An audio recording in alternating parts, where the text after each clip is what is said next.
Hey everybody, welcome. It's Andrew Ainsworth Golf Academy. As always, thanks for tuning in to the video. Still on lockdown here, so we're doing a little bit of short game today in the back garden. Really windy, so if you pick up some noise on the microphone here, I apologise for that, but it's really gusting up. So I've set up a little short game area here, chipping from the top of my lawn. I've cut out a little bit of a makeshift green down there. Don't know how many yards that is away. Let me just quickly pace it.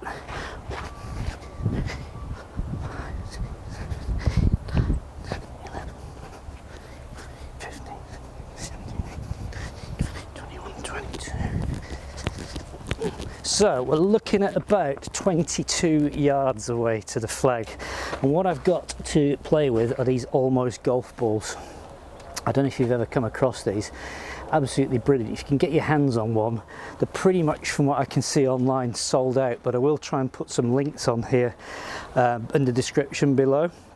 They are far much better than the traditional, what we call wiffle balls or airflow balls. They're better than nothing, but they don't really fly like a real golf ball. These spin like a real ball and go about a third of a distance, and they actually pop off the club face when you hit them. So say 22, 23 yards away. Well, I've got a camera down there which should pick up the ball's landing. I've got a 56 degree wedge. I'm just going to hit a couple of shots down there, see if we can get some in and around the target.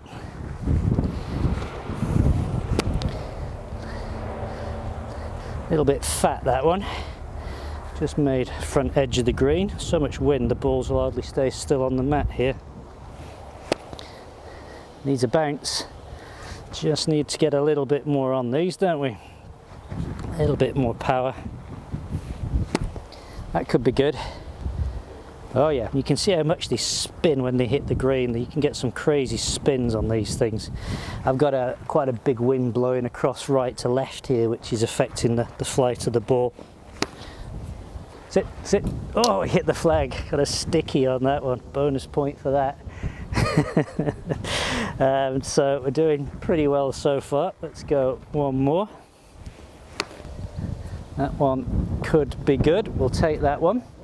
So let's talk a little bit about technique, the sort of way that we can play these shots. Club selection I should probably talk about first of all. You could play this shot anywhere between a pitching wedge and a lob wedge, really, dependent on what you're trying to do. Obviously with this shot I've got down here, I'm going to a makeshift green at best, and I've got nothing in front of me. If I was coming in over a bunker trying to get the ball to stop, I'd probably go to a 60 degree wedge. So here I'm using 56, which is absolutely plenty. Now, techniques you can use, the sort of safe way of playing this would be get the ball back in the middle of the stance and get the hands forward a little bit. So ball position middle, get a little bit of shaft lean going forward here. That's going to take a bit of loft off the club, and we're going to sort of drive the club down into the ball with a big red kite just flying over there. We should really get one of those on camera. In this area where I live, we have a lot of red kites, and they hover above, and they're absolutely massive, some of these birds. So I will get you a shot of that probably in about week 7 of lockdown, when I'm really struggling to do content. Anyway, where was I? Hands forward, and we sort of drive the ball sort of down. Let's do one of those. Sort of ball back, hands forward, and sort of punching it in there. Obviously that ball's going to release and run quite a lot. Good shot if you're playing into the wind or you've got plenty of green to work with.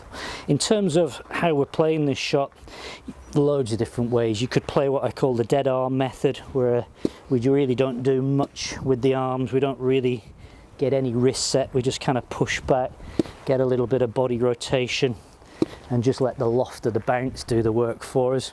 That's a safe way of doing it. If you want to get a little bit more adventurous, you can open the stance up. So I get my feet, hips and shoulders aiming to the left. I'd swing the club away from me, slide the club across it. This could go anywhere. We'll try one. Get it, Lottie.